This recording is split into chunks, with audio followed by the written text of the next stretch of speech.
예, 기도하고 오늘 강의 시작하겠습니다. 하나님 아버지, 오늘 저희들이 함께 또 하나님의 말씀을 대하려고 합니다. 말씀을 보고 그 안에서 하나님께서 가지고 계신 마음이 어떠한 것인지, 또 우리들에게 깨우쳐 주고 싶어 하시는 것이 무엇인지 알게 하시고, 우리가 말씀을 볼 수 있는, 특별히 전체적인 조망을 할 수 있는 지혜가 우리 안에 있게 하여 주옵소서. 우리 함께 하실 주님을 믿습니다. 감사드리며 예수님 이름으로 기도드립니다. 아멘. 음, 누가 계셨었는데 나가셨나? 서주희 자매님이 나가셨나 봐요. 예, 아무튼 시작하겠습니다.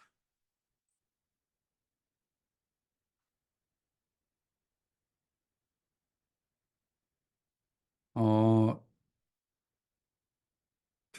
오늘 원래 계획은 역대기까지 한번 해보려고 했는데, 이게 사람이 무엇을 어떻게 하면서 사느냐가 굉장히 중요한 게 뭔가 하면, 최근에 이제 저희 교회가 이 열왕기 상하 말씀을 아침마다 묵상을 하고 또 계속 이제 역사서를 묵상하고 있었잖아요. 그러니까 이 다루고 싶은 내용들이 열왕기에서 또 사무엘기에서 계속 좀 많아진다라는 느낌이 들어서 어, 차분하게 나갔으면 좋겠다라는 생각이 갑자기 들어서 오늘 열왕기까지 마치고 역대기는 다음 주에 하는 걸로 해야 될 것 같습니다. 그렇다고 강의 시간을 길게 잡아서 하려고 했더니 그렇게 하기는 저 자신도 부담이 되고 여러분도 또 힘드실 것 같아서 오늘 사무엘기 남아 있는 부분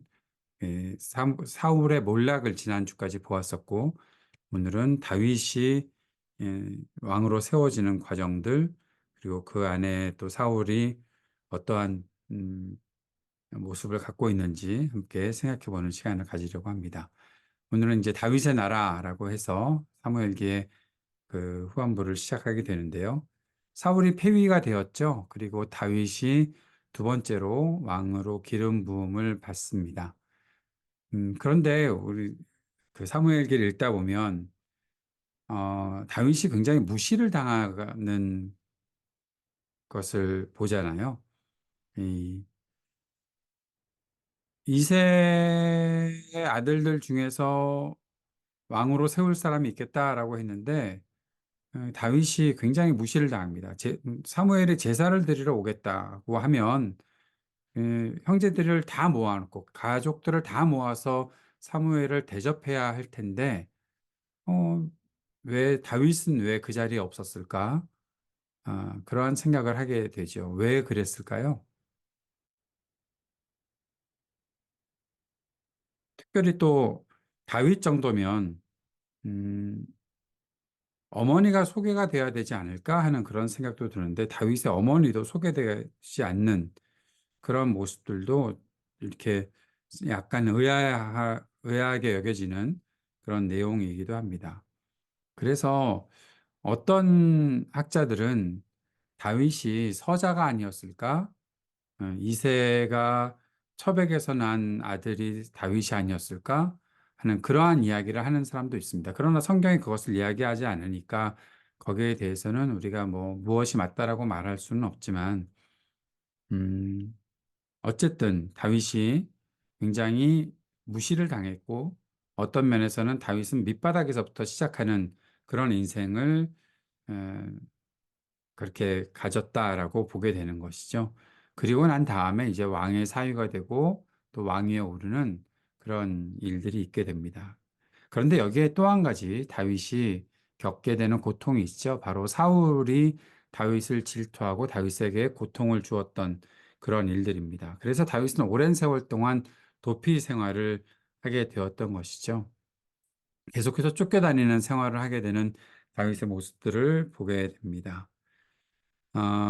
그러한 가운데서 다윗은 공동체가 생기게 되죠. 그 공동체가 바로 아둘람 공동체라는 겁니다.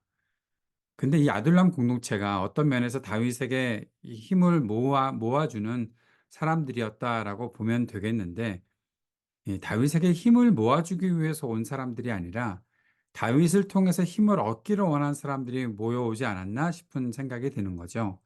밑바닥 인생들, 쫓기는 사람들, 또 사람들에게 무시당하는 사람들, 여러 부류의 어떤 면에서 사람들이 저런 사람들하고 왜 어울려 다녀 싶은, 그렇게 생각할 정도의 사람들이 다윗에게 모여왔다는 거죠. 그것도 400명 또는 600명 그렇게 모여온 사람들이 함께 있다는 것입니다. 그 사람들이 함께 서로를 이해하고 또 격려를 하기도 하고 또 서로를 긍휼히 여기기도 하는 그러한 공동체, 사랑의 공동체를 이루었다라는 것이 다윗과 함께 했던 이 아둘람 공동체의 모습이었던 것이죠.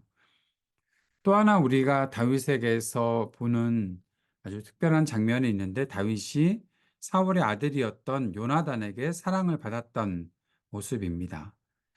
어, 이 다윗이 사랑을 받았던 사람이 사울의 아들이었던 요나단이었다라는 거죠. 요나단은 왜 사울을 사랑했을까? 사울은 왜 다윗을 미워했을까? 이 다윗에 대한 사울의 입장과 요나단의 입장이 달랐던 거죠. 그들은 바라보는 관점이 달랐던 겁니다. 사울과 요나단은 각각 무엇을 바라보았기에 이 다윗에 대한 입장이 이렇게 달랐을까요? 사울은 음, 다윗을 자신의 경쟁자라고 생각했겠죠. 그리고 다윗을 질투하고 시기했던 사람입니다. 다윗이 전쟁에서 엄청난 승리를 가지고 왔을 때 사람들이 다윗이 죽인 사람은 만만이고 사울이 죽인 사람은 천천이다라고 하면서 다윗을 높이 띄우니까, 거기에 대해서 사울은 다윗을 질투하고 또 다윗을 심지어 죽이려고 계속해서 쫓아다니는 그러한 사람이었던 거죠. 그런데 요나단은 다윗을 어떤 사람으로 보았나 하면 다윗을 동역자라고 보았던 겁니다. 음, 다윗은 우리나라를 위해서 함께 협력해 나갈 사람이다. 조금 더 크게 말하면 다윗은 하나님 나라에 함께 쓰임을 받는 사람이다라는 생각을 가지고서 다윗을 사랑했던 것이었지만, 사울은 그렇지 않았던 거죠. 어떻게 생각하면 요나단이 다윗을 생각할 때 다윗을 경쟁자라고 보아야 하지 않았을까요? 왜냐하면 요나단은 사울의 아들이었기 때문에 사울의 후계자가 될 수 있었던 사람이었거든요. 그러니까 자신이 왕위를 계승해야 할 텐데 다윗이 뭔가 사람들에게 인정을 받고 있다? 그렇다면 사실 요나단이 다윗을 경쟁하고 시기해야 했었는데, 지금 왕이었던 사울이 다윗을 경쟁자라고 여기고 다윗을 죽이려 했다? 여기에는 뭔가 그가 바라보는 관점과 또 요나단이 바라보는 관점이 너무나 달랐던 것이죠. 요나단은 하나님의 나라를 위해서 다윗이 쓰임받는 사람이라고 생각을 했고 그와 협력해 나가는 것이 마땅하다 생각을 했던 것에 비해서 사울은 그러지 못했다라는 것이죠. 우리가 누군가를 판단하게 될 때 어떠한 기준으로 판단을 하게 되는가 한번 잘 생각해 보았으면 좋겠습니다. 누군가를 판단하고 누군가를 생각할 때 우리는 무엇을 기준으로 그를 판단하는지 생각해 보면 좋지 않을까 어, 하는 것을 이 다윗과 요나단 또 사울을 통해서 배우게 되는 것입니다. 하나님을 중심으로 판단하는가? 또는 하나님 나라를 중심으로 판단하는가? 교회에서도 마찬가지죠. 사람들을 우리가 저 사람을 어떻게 생각해야 되나? 라는 생각을 할 때, 저 사람은 하나님 나라를 위해서 우리와 함께 협력하고 함께 사랑을 나누어야 되는 존재다라고 생각하면 참 좋겠는데, 때로 저 사람은 나랑 경쟁해야 되는 것 같아. 저 사람보다 내가 더 잘해야지. 내가 더 인정받아야지. 그런 식의 생각을 한다거나, 왜 저 사람에게만 사람들이 마음을 두는 거지? 왜 사람들이 나에게 마음을 두지 않는 거지? 그런 생각을 하는 사람들이 있거나, 그렇게 생각하다 보면, 하나님 나라를 세워나가는데 큰 걸림돌이 되는 것이죠. 교회 안에 그런 관계들은 어떤 모습으로 나타날까요? 어, 여러 측면에서 그런 이야기들이 나오지 않을까. 또 그런 일들을 경험해 봤던 일들도 있고, 등등 있지 않겠습니까? 여러분은 어떠신지요?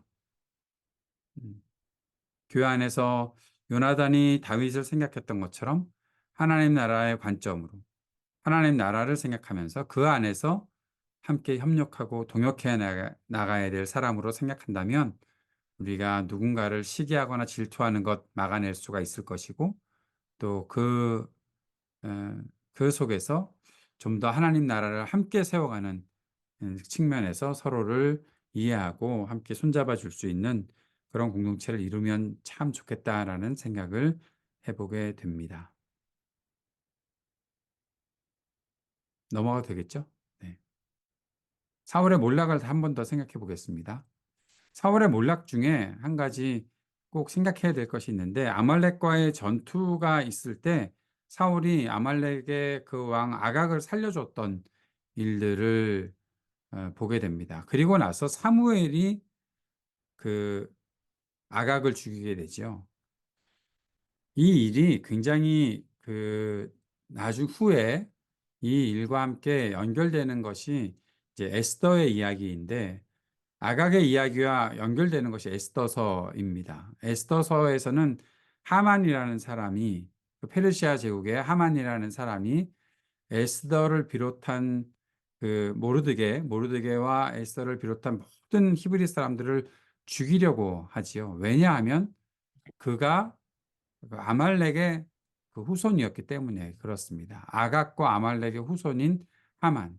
그래서 하만의 복수 이야기가 있는 것이 에스더서이죠. 이번 주 토요일부터 이번 주 토요일부터 이번 주 금요일까지 느헤미야가 끝나고요. 에스더서로 넘어가게 되는데 토요일부터 에스더서가 시작되는데 이러한 내용들을 조금 더 자세히 설명할 수 있을 것 같습니다. 그래서 에스더서를 볼 때는 우리도 나중에 또 에스더서를 공부하겠지만 에스더서를 공부할 때는 꼭 사무엘상 15장의 이야기와 함께 연결시켜서 봐야 한다는 것이죠. 하여튼 여러 가지로 사무엘에게 계속해서 지적을 받는데도 불구하고 사울은 계속 하나님께서 명령하신 것을 지키지 않습니다. 그러한 가운데서 회개하지 않는 사울, 또 돌이키지 않는 사울을 보게 되는 거죠. 다윗과의 관계에서 똑같습니다. 다윗을 죽이려고 했는데 그것이 계속해서 실패로 돌아가고 심지어는 다윗을 죽이려고 했다가 자기가 다윗에게 죽임을 당할 수 있는 위기도 두 번이나 겪거든요. 다윗은 충분히 사울을 죽일 수 있는 기회가 두 번이나 있었는데 그 두 번 다 사울을 죽이지 않았죠. 그러면서 다윗이 나는 당신을 죽이지 않았습니다. 왜 나를 이렇게 쫓아다니시고 왜 나를 죽이려 합니까? 나는 억울합니다라고 했을 때 사울이 자기를 죽이지 않은 다윗에게 고맙다, 미안하다 막 그래 놓고서도 끊임없이 그 다윗을 죽이려고 하죠. 돌이키지 않았던 모습들이 있었던 것이죠. 그런데 여기에는 그 사울의 신하들의 그 모습들도 분명히 영향을 미치고 있다라는 생각을 하게 됩니다. 왜냐하면 다윗이 계속해서 인정을 받고 다윗이 더 사람들에게 추앙을 받으니까 그 사울의 신하들조차 다윗을 몰아내려고 했던 것이죠. 그런데 여기 아주 중요한 신학적 그 기준이 하나 있습니다. 뭔가 하면 그들은 다윗을 가나안 땅 밖으로 몰아내려고 하고 있습니다. 잘못 썼네요. 가나안 땅 밖으로 몰아내려고 하고 있습니다. 왜 그런 생각을 했을까? 왜 그들은 다윗을 자기들에게서 몰아내려고 했을까? 이것이 그들이 갖고 있었던 신앙들의 모습인데 특별히 이 고대에 크게 세 가지 신앙의 양태가 있었다는 거죠. 유일신교, 일신교, 다신교. 유일신교는 신이 한 분밖에 없다라고 주장하는 것이고 그 한 분을 섬기는 것입니다. 그런데 일신교는 무엇인가 하면 여러 신들이 있지만 우리는 한 신만 섬기겠다라고 말하는 것이 일신교입니다. 그런데 다신교는 뭔가 하면 여러 신들이 있다는 거죠. 여러 신들 한꺼번에 인정하고 한꺼번에 섬기겠다라는 것입니다. 그런데 이스라엘의 모습 속에 어떠한 모습이 있나 하면 어, 우리가 하나님을 유일신으로 섬긴다라고 말은 하지만 결국 그들은 다른 신들도 우리가 섬길 수 있다라는 생각들을 갖고 있는 거예요. 이런 모습들이 그들에게 있었기 때문에 에, 그들이 갖고 있었던 어떤 모습 속에는 하나님은 우리 땅에만 거하시는 분이니까 우리 땅을 벗어나면 결국 하나님과의 관계가 단절되는 거 아니야? 다윗이 하나님께서 다윗을 총애하시고 다윗에게 은혜를 베푸셔서 계속해서 다윗이 승승장구하고 있는데 다윗을 가나안 땅 밖으로 우리 땅 밖으로 몰아내 버리면 결국 다윗은 하나님과의 관계가 끊어지는 것이고 그렇게 끊어지게 되면 결국 다윗은 패배하게 될 것이고 다윗은 우상을 숭배하는 사람이 되고 다윗과 하나님과의 관계가 완전히 끊어질 테니까 그러니까 '다윗을 몰아내자.'라고 생각하고 있는 거죠. 사울은 다윗을 죽이려고 하고 또 사울의 신하들은 다윗을 계속해서 몰아내려고 하는 모습들이 나타나고 있었다는 겁니다. 여기에서 아주 중요한 사실이 있는 거죠. 그럼 가나안 땅을 벗어나면 하나님께서 통치하시는 그 가나안 땅이 바로 이스라엘 땅을 벗어나면 하나님과의 관계도 단절되는가? 그들은 그렇게 믿고 있었던 거예요. 이스라엘 사람들이 그렇게 믿고 있었던 거예요. 하나님과의 관계는 결국 우리 땅 안에서만 존재하는 것이다라고 생각하고 있는 거죠. 이러한 생각들이 나중에 성전 신학과도 연결이 되는데요. 자, 여기서 한 가지만 생각을 더 해봅시다. 요나서에서 요나가 하나님께서 니느웨로 가라라고 명령을 하셨는데 니느웨로 가지 않고 다시스로 도망하죠. 다시스로 도망하는 이유는 뭡니까? 하나님께로부터 내가 벗어나겠다라는 거예요. 이 땅에서 내가 벗어나면 하나님께서 나와 아무 상관이 없는 그런 존재가 되시는 것이 아닐까라는 생각을 갖고서 다른 땅으로 벗어나는 거예요. 여기에 또 한 가지는 왜 하나님이 우리 땅에서만 역사하시고 우리만 잘 다스려 주시면 되지 니느웨까지 가서 하나님의 메시지를 전하라고 왜 그래야 되는데? 라는 생각을 갖고 있었던 것이 요나예요. 요나가 단지 민족적인 어떠한 감정 때문에 그 니느웨로 가려고 하지 않았던 것이 아닙니다. 우리는 보통 요나서를 설교를 할 때 우리나라가 일본과의 어떠한 관계에서 일본의 통치를 받고 일본의 억압을 받았기 때문에 뭐 일본에 대한 미움이 있어서 어쩌고 저쩌고 뭐 그렇게 이야기를 하면서 설교하는 사람들이 많은데 그게 아니에요. 요나가 니느웨로 가지 않으려는 이유는 왜 하나님이 다른 땅까지 나에게 그렇게 메시지를 전하라고 해? 왜 하나님이 다른 데로 가시는 분이야? 라는 생각을 요나가 갖고 있었던 것이에요. 그러니까 가지 않으려고 했던 것이고 거기에 또 반대 극단적으로 내가 하나님께로부터 완전히 벗어나면 하나님께서 나를 어찌하지 못하시겠지라는 생각을 가지고서 다시스로 도망하려고 했던 것이죠. 이게 굉장히 그 자기 땅 안에서만 하나님을 섬기겠다라고 생각하는 이 신앙의 모습들이 그들에게 있었던 거죠. 그러면 유일신으로 하나님을 섬긴다고 말하는 것이 아니잖아요. 하나님만이 우리의 하나님이십니다라고 섬기고 있다는 것이 아니라 하나님과의 관계가 다른 땅에 가면 단절이 되고 다른 우상에게 그냥 속하게 되는 그런 모습들이 있다. 하나님께서 다른 땅에는 역사하지 않으신다. 이건 다신교나 똑같은 것이죠. 우리의 신앙은 교회 안과 교회 밖에서 일치하고 있습니까? 차이가 있습니까? 무엇이 진짜 신앙입니까? 무엇이 하나님을 믿는 신앙입니까? 교회 안에서 하나님이 다스리심은 누구나 다 고백하는 것 같고 그 안에서 찬송 힘차게 하고 뭐 그렇게 살지만 밖으로 나가서 교회 밖을 나가면 하나님께서 전혀 계시지 않는 것처럼 산다면 그거는 우상 숭배하는 것과 뭐가 다를까요? 신앙 생활을 하는 나의 어떠한 시간들, 그래서 그 시간들을 조금씩 더 늘려보겠다. 새아침 기도회에 참여하고 성경 공부에 참여하고 교회에서 예배드리는 시간 외에 뭐 정원 모임을 하고 또 뭐 오후 예배를 드리고 뭐 등등으로 해서 내 어떠한 신앙의 시간들을 넓혀보겠다. 그래서 일주일 168시간 중에 내가 한 20시간 정도는 하나님을 섬겨야 되는 거 아닐까라고 생각하고 나머지 한 148시간은 그냥 내 마음대로 산다면 그게 무슨 하나님을 섬기는 신앙이겠느냐라는 거죠.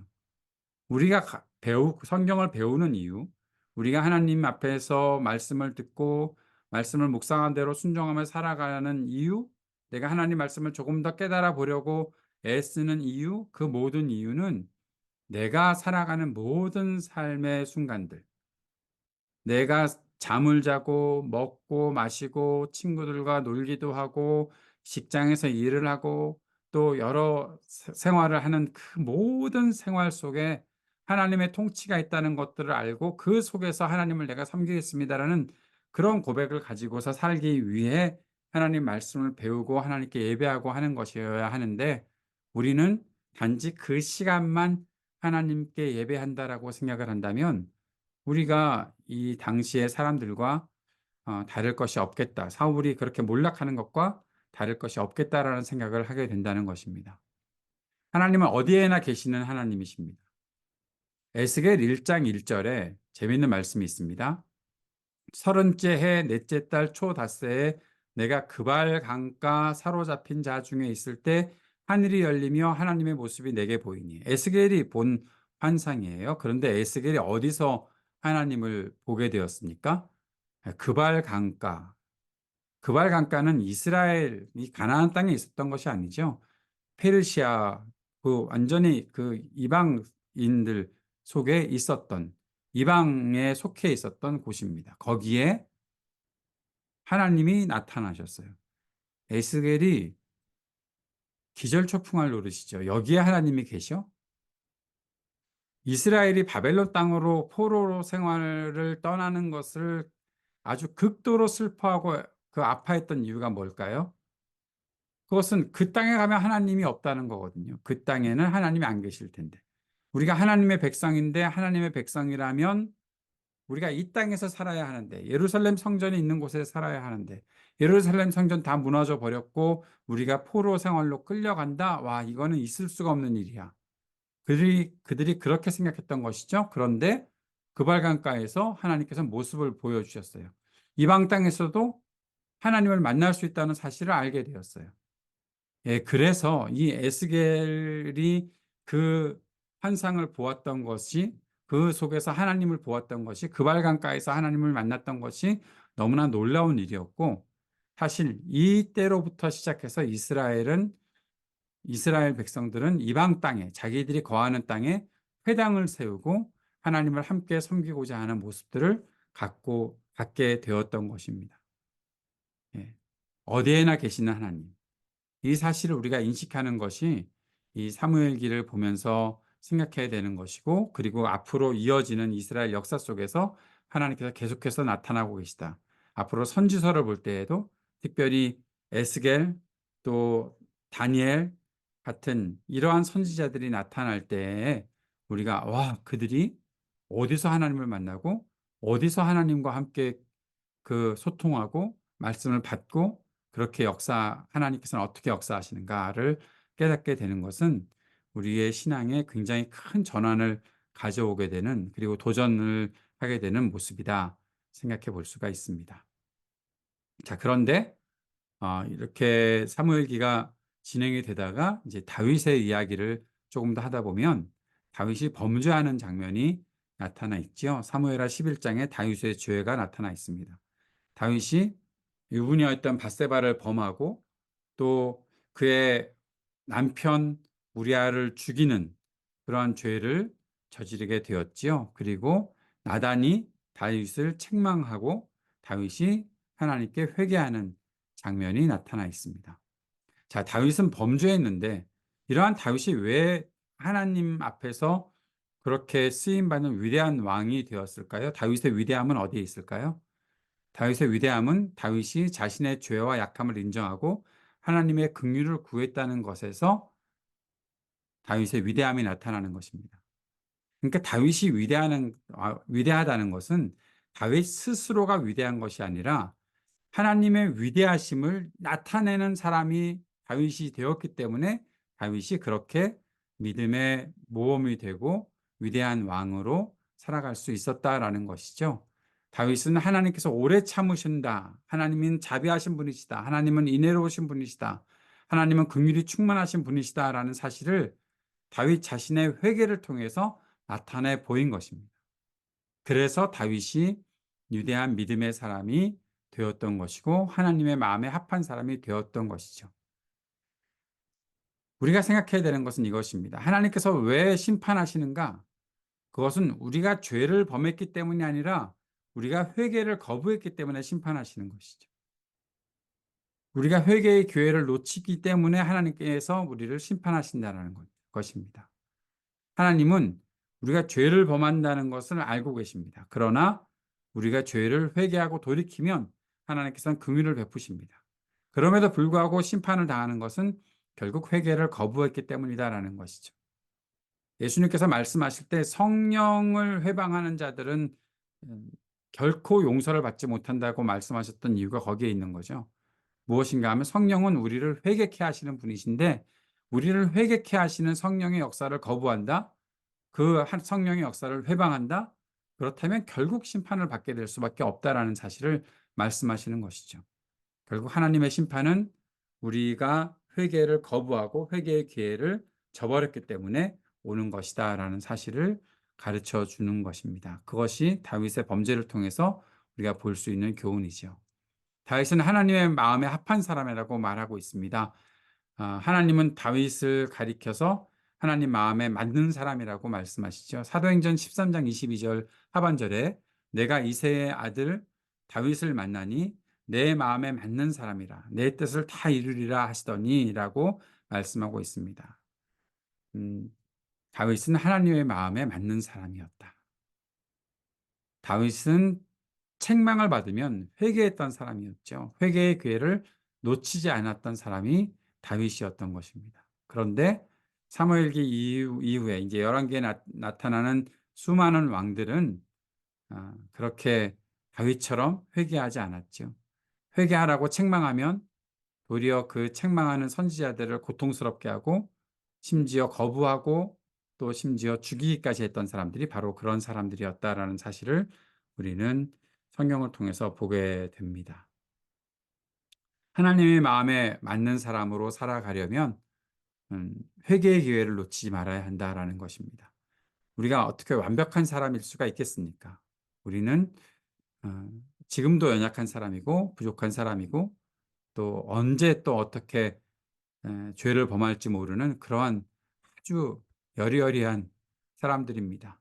그러나 하나님은 우리를 알고 계시고 우리에게 그렇게 우리가 죄를 저질렀을 때 책망을 하시고 돌이킬 수 있는 기회를 주신다는 것이죠. 하나님의 책망을 들었을 때 다윗처럼 곧장 엎드리는 사람, 회개의 기회를 놓치지 않는 사람이 되어야 하겠다라는 사실을 다윗의 모습들을 통해서 우리는 배우게 되는 것입니다. 하나 또 재미있는 것은 사무엘하 23장에 보면 다윗과 함께한 용사들의 명단이 쭉 나타나 있습니다. 그 용사들의 명단이 쭉 나타나는데 30절 이상의 이름으로 막 쭉 나오게 되거든요.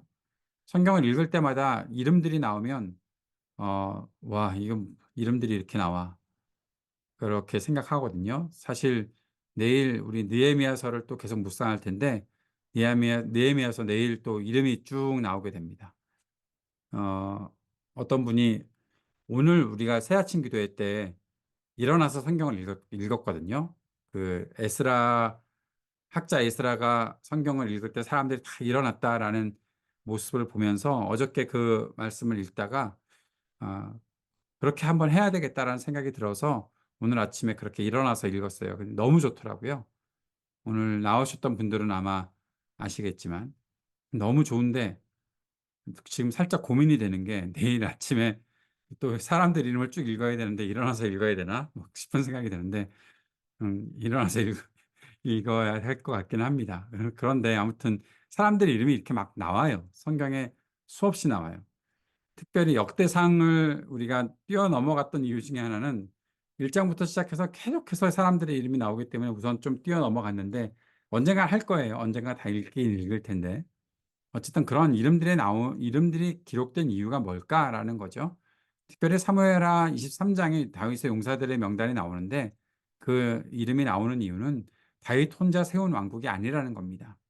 이스라엘이 다윗 혼자서 세운 왕국이 아니라 또 다윗 혼자서 영웅이 아니라 다윗과 함께 싸웠던 사람들이 있다라는 것이죠.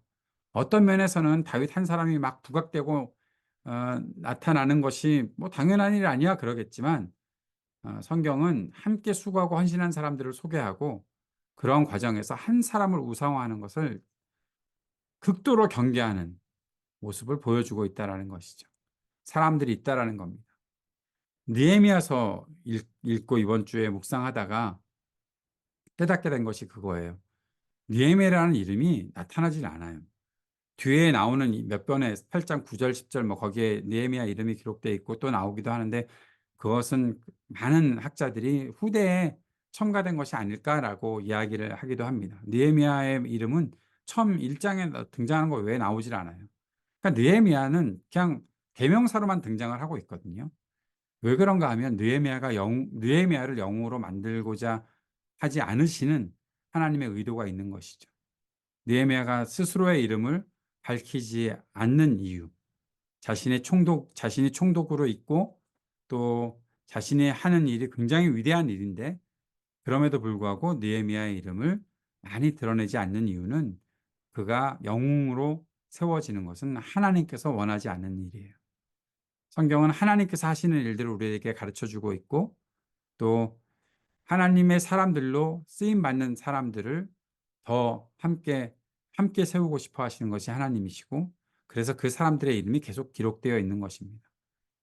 돌아오는 사람들의 귀향민들의 이름들도 막 기록되어 있는 것은 이스라엘이 누구의 어떤 한 사람의 나라가 아니라 이 백성들을 살피시고 또 그들을 인도하시는 하나님의 나라다라는 사실들을 나타내 주고 있는 것입니다. 성경은 사람을 우상화하는 것을 철저히 경계하고 있는 것이다. 그래서 사람들을 드러내지 않는다. 또는 사람들을 함께 드러내고 있다라는 사실들을 우리들에게 나타내 주고 있는 것이죠. 이제 열왕기서로 들어가 봅니다. 열왕기서로 들어갈 텐데요. 열왕기서는 어떤 식의 기록인가 하면 다윗 통치 말기에서 시작해서 남유다가 바빌로니아 포로로 끌려갔다가 여호야긴 왕이 감옥에서 석방되는 약 400년 정도의 기간을 기록한 것이 바로 열왕기서입니다. 열왕기서라는 것은 열왕기상, 열왕기하 두 성경을 다 말하고 있는 거죠. 그런데 여기에 한 3분의 1 정도의 분량은 엘리야와 엘리사의 이야기가 나타나 있습니다. 왕들의 이야기가 계속해서 기록이 되고 있긴 하지만 그 속에 계속 등장하고 있는 인물이 나타나는데 바로 엘리야와 엘리사의 이야기가 3분의 1 정도의 분량이다라는 거죠. 엘리야와 엘리사 선지자는 특별히 북이스라엘의 오므리와 아합 왕 시대에 사역한 사람들이죠.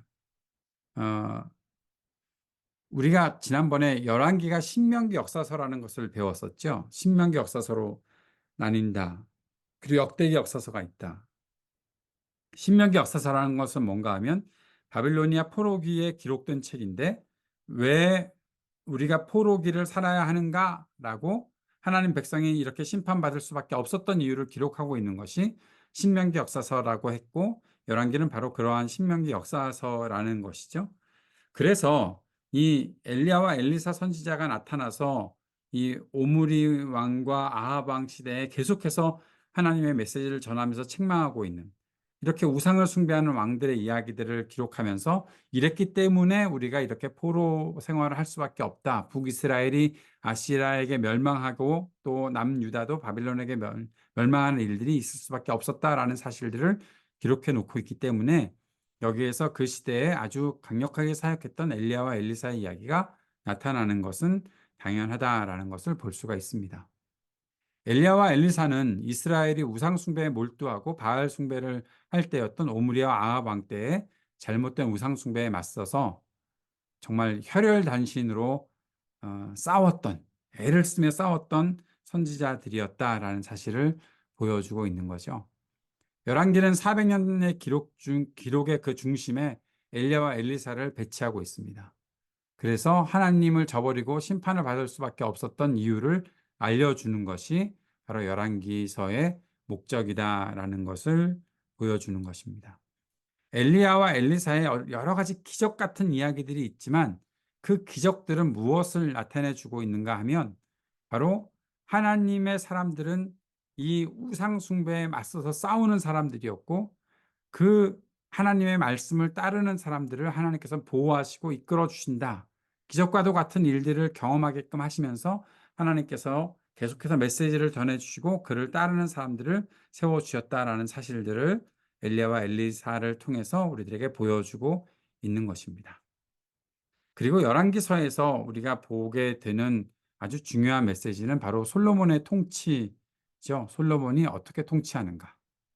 자, 솔로몬. 여러분 솔로몬 좋아하십니까?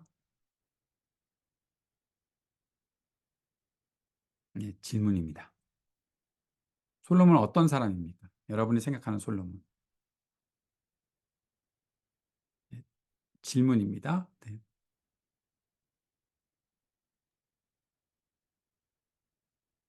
예, 대답하세요. 마이크를 여셨습니다. 지혜로운 사람. 네, 지혜로운 사람. 네. 네, 또요.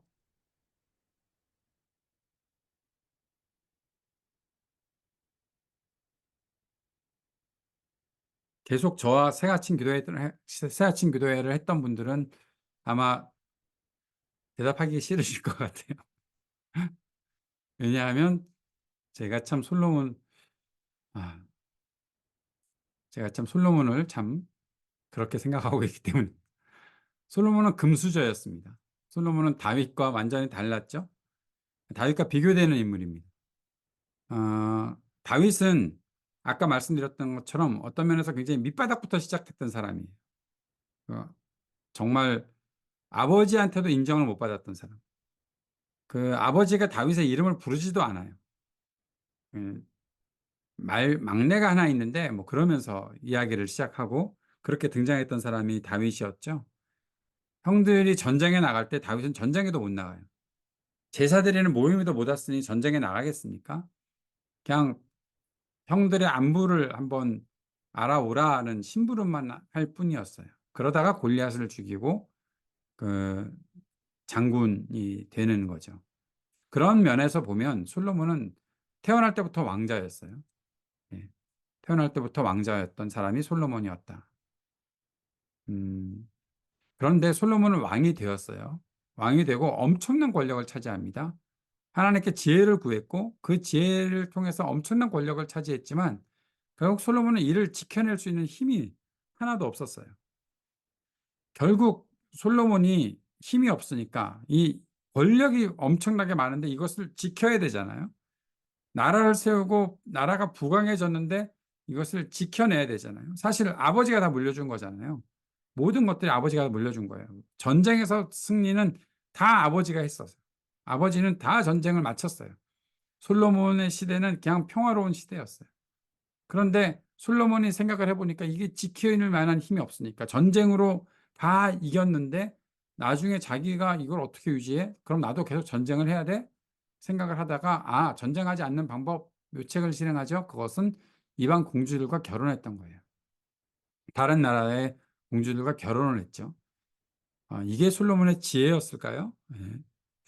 그런데 이렇게 비교가 되는 거죠. 다윗은 전쟁의 전사였고 솔로몬은 평화의 왕. 이름 자체가 평화예요. 샬롬이에요. 솔로몬의 이름은 샬롬이라는 뜻을 갖고 있어요. 그래서 평화를 이루었어요. 어떻게요? 하나님께서 주시는 평화가 아니었어요. 하나님께서 주시는 평화가 아니라 자기가 만들어내고 있는 평화. 결국 이방 공주들과 결혼하는 것이 평화였어요. 그러면 이방 공주들과 결혼한 결과가 무엇이었을까요? 솔로몬이 이방 공주들과 결혼하고 나서 가져온 결과는 이방 우상의 신전들을 건축하게 된 거예요. 이방 우상들이 다 그 이방 공주들과 함께 들어와요. 이방 공주가 혼자서 옵니까? 자기의 궁녀들도 같이 오겠고 신하들도 다 데리고 오겠죠. 그래서 계속해서 그 교류를 하지 않겠습니까? 이스라엘과. 그런데 거기에 우상의 신전들을 세워달라라고 하니까 우상의 신전들을 세워요. 심지어 바알, 아세라, 그모스, 밀곰, 다곤 이 신전들이 다 솔로몬 시대에 세워집니다. 이 밀곰, 그모스 이런 우상들은요 인신 제사를 하는 우상들이에요. 그런데 그런 신전을 막 세워요. 이스라엘 백성들이 그것을 다 보게 됩니다. 그리고 그 신들, 우상을 숭배하는 일들을 다 따라하게 되는 거죠.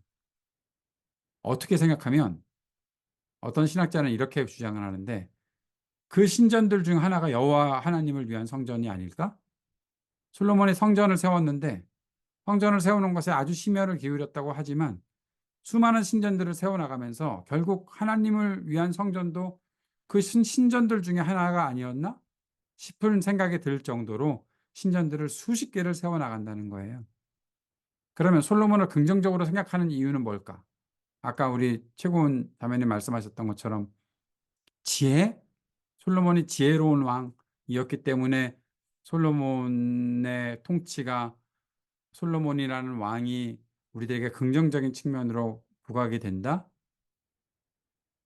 그런데 여러분, 우리 자녀들이 솔로몬처럼 되기를 원하십니까? 음, 열왕기상이 3장까지밖에 없다면 솔로몬처럼 되어도 되지 않을까 생각이 드는데, 열왕기상을 우리가 쭉 읽다 보면 솔로몬처럼 우리 자녀들이 되는 것을 어, 원한다는 것은 성경을 읽지 않은 결과가 아닐까라는 생각이 든다는 거죠. 솔로몬이 구한 지혜가 있지 않습니까? 그래도 그 지혜는 뭡니까? 솔로몬이 구한 지혜는 뭔가 하면 듣는 마음입니다. 하나님의 음성을 듣고 백성의 소리를 듣는 마음. 들을 수 있는 지혜를 주십시오라고 솔로몬이 구하는 거예요. 백성들의 이 아픔을 알아야 하고, 백성들이 분쟁하는 것들을 잘 판결해야 되는 그러한 지혜가 있어야 되지 않겠습니까? 하나님의 음성을 내가 듣고 하나님의 뜻을 따라야 되지 않겠습니까? 다시 말해서 솔로몬이 구한 지혜는 듣는 마음이었거든요. 그런데 결국 솔로몬은 하나님의 음성을 듣지 않습니다. 하나님께서 책망하시는 것을 듣지 않습니다. 하나님께로부터 완전히 돌이킵니다. 하나님이 하지 말라고 하는 짓만 골라 하는 사람이 솔로몬이었던 것입니다. 솔로몬을 가리켜서 초지일관하지 못한 왕이다라고 말하기도 합니다. 사실 사사기에 보면 기드온이라는 사사가 있잖아요. 그 기드온이 백성을 우상 숭배에 빠지게 한 장본인이거든요. 기드온이 300명의 용사를 데리고서 전쟁에서 승리했다. 그것 참 좋은 일이었는데 결국 기드온은 백성들을 우상 숭배에 빠지게 하는 사람이 되었습니다. 솔로몬도 똑같은 사람이 되었던 것이죠. 수십 개의 이방 신전을 지으면서 백성을 우상 숭배에 빠지게 했던 장본인이 솔로몬이었는데, 그것을 자신이 지혜로워서 이스라엘 땅에 평화를 가져오게 한 일이었다라고 얘기할지 모르겠지만, 하나님께서 말씀하신 것은 하나도 지키지 않은 왕이 솔로몬입니다. 신명기 17장 16절에서 17절, 제가 열왕기 상 말씀을 나눌 때에 이 신명기에 이 말씀을 말씀드렸습니다. 하나님께서는 이스라엘에게 왕이 세워질 것들을 계획하고 계셨고, 하나님께서 그렇게 세워주시는 왕은 하지 말라고 했던 것들이 있습니다. 신명기 17장 16절 17절 한번 같이 읽어보세요. 제가 같이 읽을 때 여러분 같이 읽어보세요. 그는 병마를 많이 두지 말 것이요 병마를 많이 얻으려고 그 백성을 애굽으로 돌아가게 하지 말 것이니, 이는 여호와께서 너희에게 이르시기를 너희가 이후에는 그 길로 다시 돌아가지 말 것이라 하셨음이며, 그에게 아내를 많이 두어 그의 마음이 미혹되게 하지 말 것이며 자기를 위하여 은금을 많이 쌓지 말 것이니라. 하나님께서 이렇게 말씀하셨거든요. 세 가지입니다. 하지 말라고 한 것 크게 세 가지예요. 하나는 병마를 많이 두지 말 것이요, 두 번째는 아내를 많이 두지 말 것이요, 세 번째는 은금을 많이 쌓지 말 것이니라 말씀하셨어요. 그런데 솔로몬은 이 병마를 엄청나게 두었던 사람이었고요. 그리고 이 마국간을 위해서 엄청난 마국간을 건축하는 사람이 되었습니다. 말들을 좀 더 자세히 말씀드리면 이집트에서 말들을 사와요. 그래서 그것을 북쪽 나라에 팔아먹어요. 그러니까 이 말이 왜 그렇게 중요한가 하면 말은 최고의 무기거든요. 당시 전쟁에서 말은 엄청난 무기가 되는 것이었어요. 말을 얼마나 가지고 있느냐에 따라서 군사력이 판단이 되는 거예요.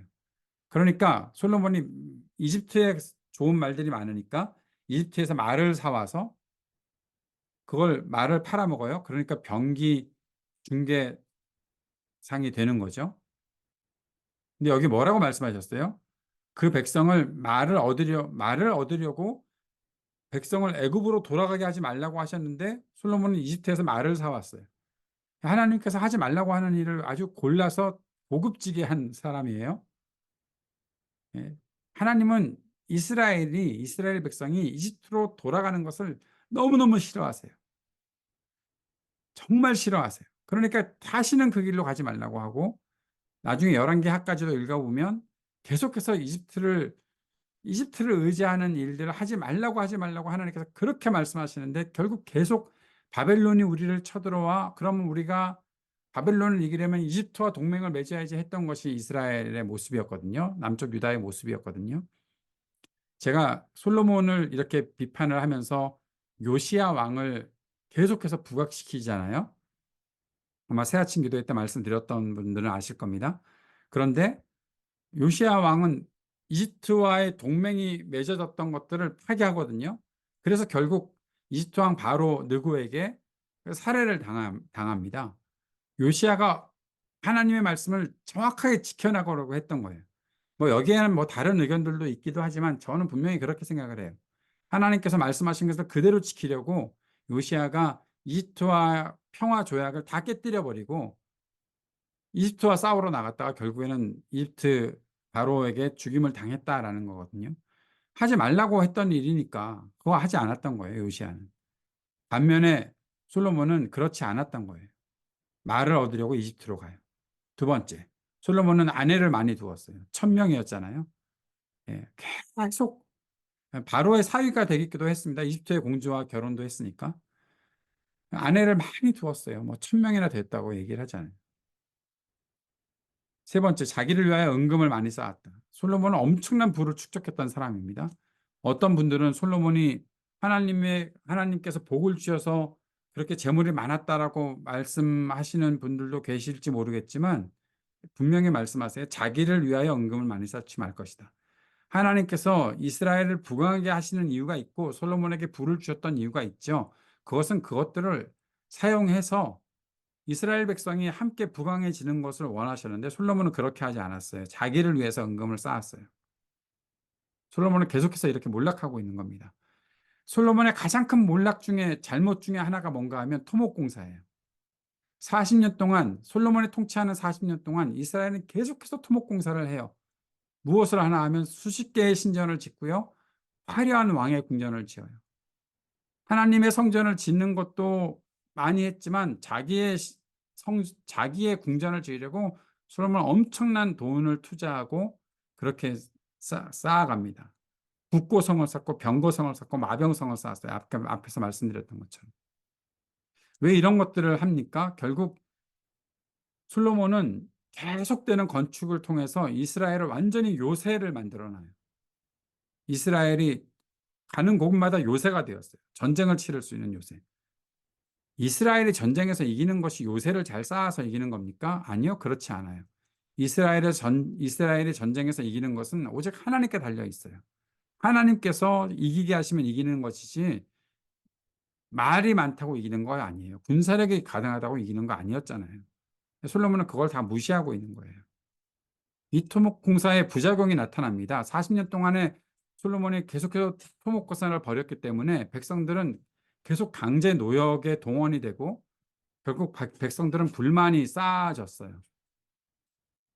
예. 그래서 어떤 일들이 벌어졌냐면 주전 10세기 이후에 8세기, 9세기에 이 고고학자들이 발견한 것들 속에는 주전 10세기까지는 이스라엘의 백성들의 가옥들이 다 비슷비슷해요. 부잣집도 뭐 가난한 집도 없어요. 그냥 비슷해요. 다 비슷한 가옥의 현상들이 있는데 10세기 이후에는 부자들은 엄청난 집들과 화려한 집들을 가지고 있는 반면에 가난한 사람은 너무 가난한 삶을 살아가는 거예요. 양극화 현상이 일어나는 거고 빈부격차가 생기는 것이죠. 이러한 일들을 일으킨 사람이 누구냐? 솔로몬이었다는 거예요.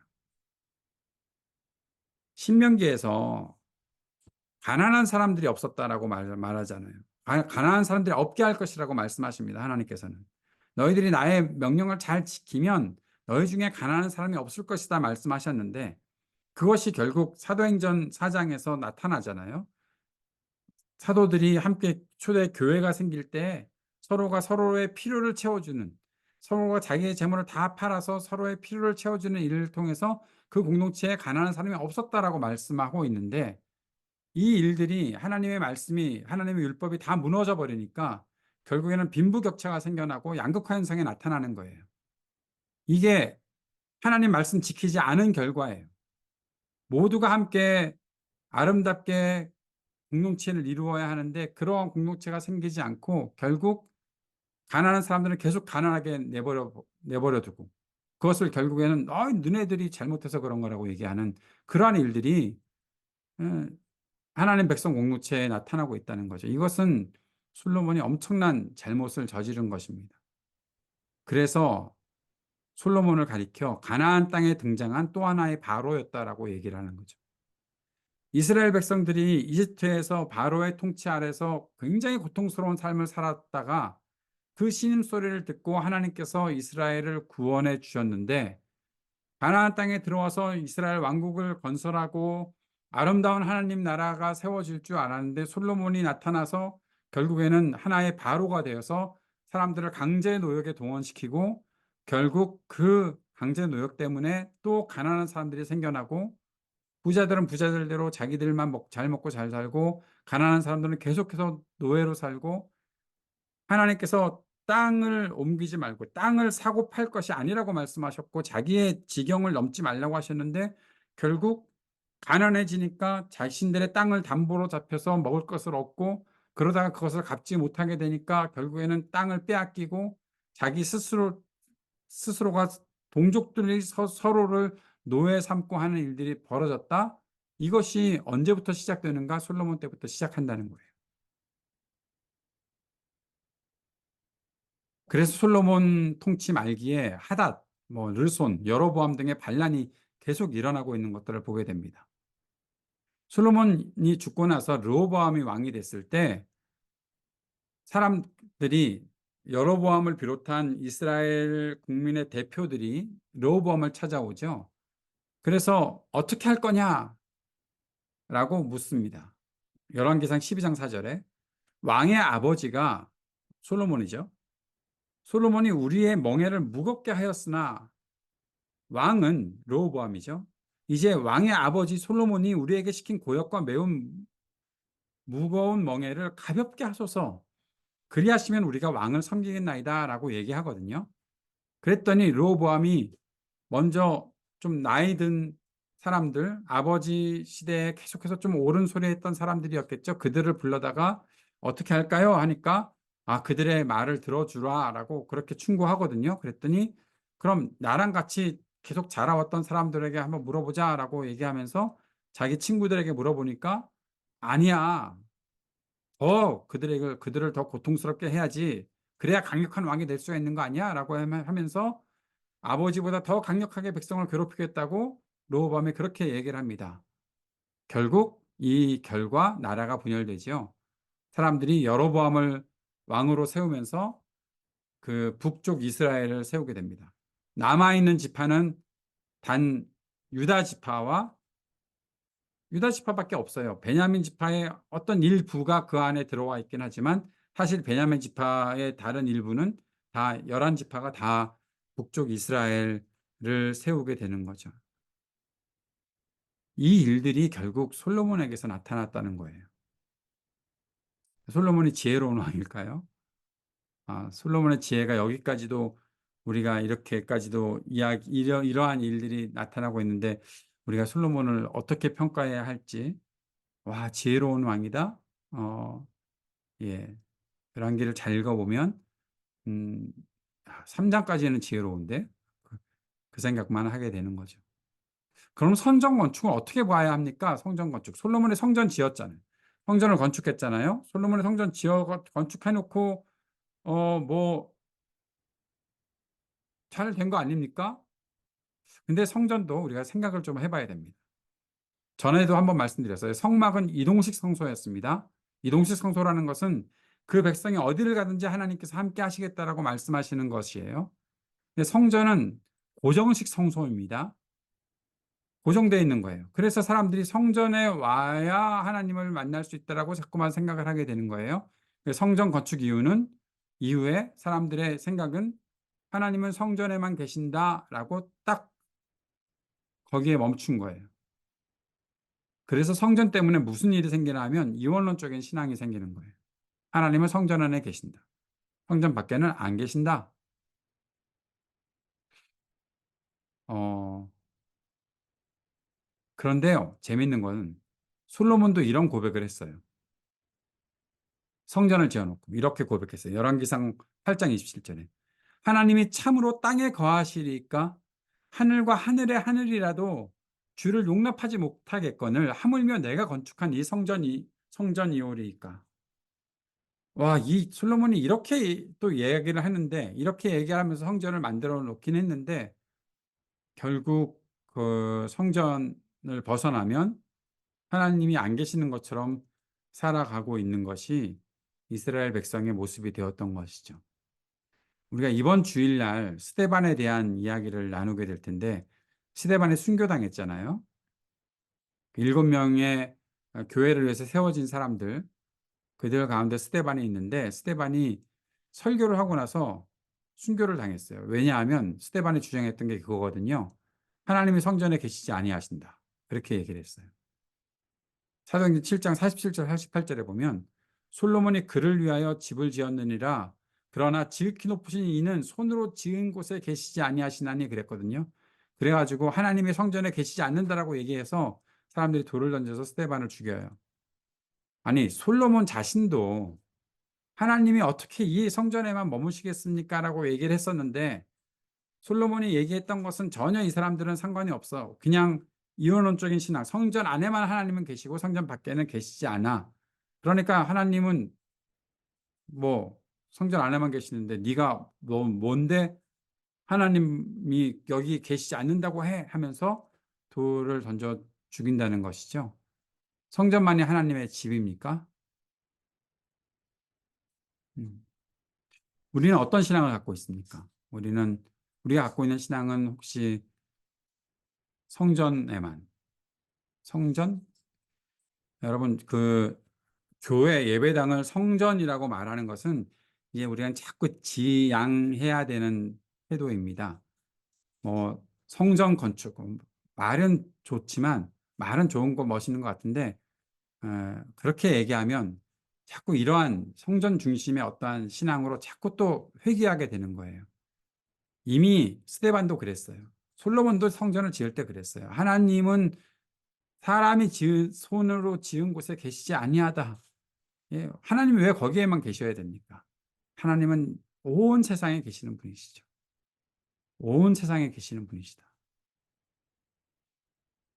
하나님은 편재하시는 주님이시다. 어디에나 계시는 하나님이시다. 그 신앙이 진짜 신앙이죠. 하나님은 168시간 중에 한 20시간만 살아계시는 분이시고 내가 다른 일상을 살아가고 있는 시간에는 하나님이 살아계시는 분이 아니시다? 그것은 이원론적인 신앙이죠. 성경이 우리들에게 이원론적인 신앙을 가르칩니까? 아닙니다.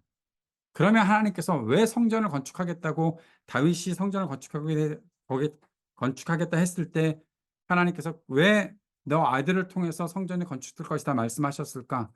하나님이 말씀하신 것은 솔로몬을 통해서 지어질 성전만 말씀하신 것이 아니라 그것은 하나의 그림자. 결국 다윗의 자손에게서 나올 예수를 통해서 지어질 하나님 나라를 말씀하고 계시는 것이지 솔로몬을 통해서 지어질 하나님 그 작은 어떠한 건축물 그 성전을 가리켜서 말씀하신 것이 아니다라는 것을 우리가 알게 되는 것이죠. 하나님은 분명히 뜻을 가지고 말씀하셨습니다. 그런데 그 뜻을 자꾸 축소시키려는 것이 인간이고 인간들의 모습이었던 것이다라는 사실을 알게 되는 것입니다. 아까 엘리야에 대해서 우리가 이야기를 열왕기가 말하고 있다라고 얘기했었죠. 엘리야의 전쟁. 열왕기상 18장 21절에 보면 엘리야가 모든 백성에게 가까이 나아가 이르되 너희가 어느 때까지 둘 사이에서 머뭇머뭇하려느냐 여호와가 만일 하나님이면 그를 따르고 바알이 만일 하나님이면 그를 따를지니라 하니 백성이 말 한마디도 대답하지 아니하는지라. 아마 이 성경을 읽으면서 이 구절을 읽으면서 '뭐지 이게?' 우리는 보통 하나님이라고 얘기를 하니까. 근데 여기에 있는 말은 그 중요한 것은 여호와입니다. 여호와. 여호와라는 그 이름은 바로 이스라엘이 언약을 체결한 그분을 가리키는 이름, 이스라엘과 언약을 맺으신 그분, 그분을 가리키는 이름이 여호와이고, 그 하나님이라고 말하는, 여기서 말하는 하나님이라는 것은 사실 신으로 번역돼야 되는 거예요. 그 성경에 보면 엘이라는 말이 있지 않습니까? 엘로힘이라고 말하면서 엘이라는 말이 하나님을 가리킨다고 하는데, 사실 그 엘은 하나님을 가리키는 것이 아니라 신을 가리키는 말이죠. 그러니까 그 신을 가리키는데 그 신이 누구신가? 여호와 하나님이시다. 여호와시다. 우리의 참 신은, 참 엘, 참 신은 하나 여호와이시다. 그래서 우리는 하나님을 여호와라고 말하고 있는 거예요. 그러니까 여기 성경에서 너희는 도대체 어떤 신을 따르고자 하는 거냐? 왜 둘 사이에서 머뭇머뭇하고 있느냐라고 말하고 있는 거죠. 계속해서 말하는 겁니다. 성경에서 계속 이 열왕기 역사서를 통해서 계속 우리들에게 요구하시는 것은 누가 참된 신이냐? 너 바알도 섬기고 이방 신도 섬기고 너 나도 섬기고 뭐 그렇게 할 거냐? 언제까지 그렇게 할 거냐? 어, 계속 묻고 있는 것이죠. 그래서 엘리야의 전쟁은 누가 진짜 하나님인가? 누가 진짜 신인가? 여호와이시다. 여호와께서 진짜 하나님이시다. 진짜 신이시다라고 그렇게 그 고백을 받아내는 것이 엘리야의 전쟁이었다라는 거죠. 야훼 하나님만 믿는 사람들이어야 한다는 것입니다. 우리는 야훼 하나님만 믿는 사람들. 그러나 이 땅에는 바알만 믿는 사람들도 존재하고 있는 거죠. 우상만 섬기는 사람들. 근데 그 중간에 서 있는 사람들, 야훼 하나님을 믿지만 바알도 숭배하는 사람들. 우리가 그렇게 되어서는 안 된다는 겁니다. 이게 이원론적인 것과 맞물리는 거예요. 밖에 나가서는 그대로 그냥 살고, 세상의 법대로 살고, 세상이 요구하는 것, 세상의 욕구들, 그거 다 따라 살고, 교회에 와서 이 안에서 내가 하나님 섬긴다고 말하는 그러한 사람들 된다면 그거 우상숭배자입니다. 엘리야가 전쟁하자고 말하는, 그리고 이것을 통해서 가려내자라고 말하는 그러한 모습이 우리 가운데도 있는 것이죠. 누구만 섬길 것이냐. 그래서 진짜 하나님이 나타나실 때, 여호와 하나님이 나타나실 때 그 하나님만 믿는 사람들이 되어야 한다라는 것을 우리들에게 보여주는 것이 바로 이 엘리야의 전쟁의 모습인 것입니다. 열왕기서에 보면 왕조의 분열들이 나타나 있는데, 남유다와 북이스라엘의 분열, 아까 말씀드렸던 것처럼 솔로몬 이후에 르호보암 때부터 이렇게 분열이 지속이 되죠. 남유다는 그래서 350년 동안 20명의 왕들이 등장을 하고 있고, 북이스라엘은 210년 동안 19명의 왕들이 존재하고 있다라는 것들을 보게 됩니다. 이 남유다와 북이스라엘의 관계는 결국 계속해서 전쟁, 화해, 단절, 통일, 그런 일들이 나타나고 있는 것을 우리들에게 보여주고 있는 것이 이 역사서 열왕기 하의 마무리가 되는 부분이다라는 것을 우리가 볼 수 있습니다.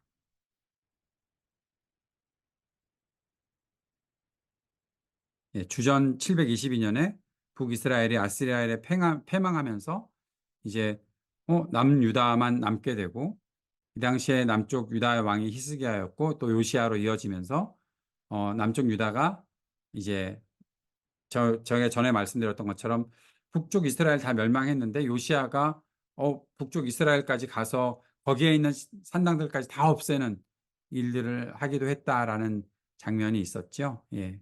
그런 일들이 나타나고 있는 것이 바로 이러한 모습이었고, 결국 남쪽 유다도 결국에는 이 요시야 이후에 요시야의 개혁이 다 완성되지 못한 것처럼 남아 있으면서 결국에 또 우상을 숭배하는 일들이 또 들어오고, 그러면서 결국 바벨론에게 멸망을 당했던 일들이 있다라는 것을 보여주는 것이 열왕기의 내용들입니다.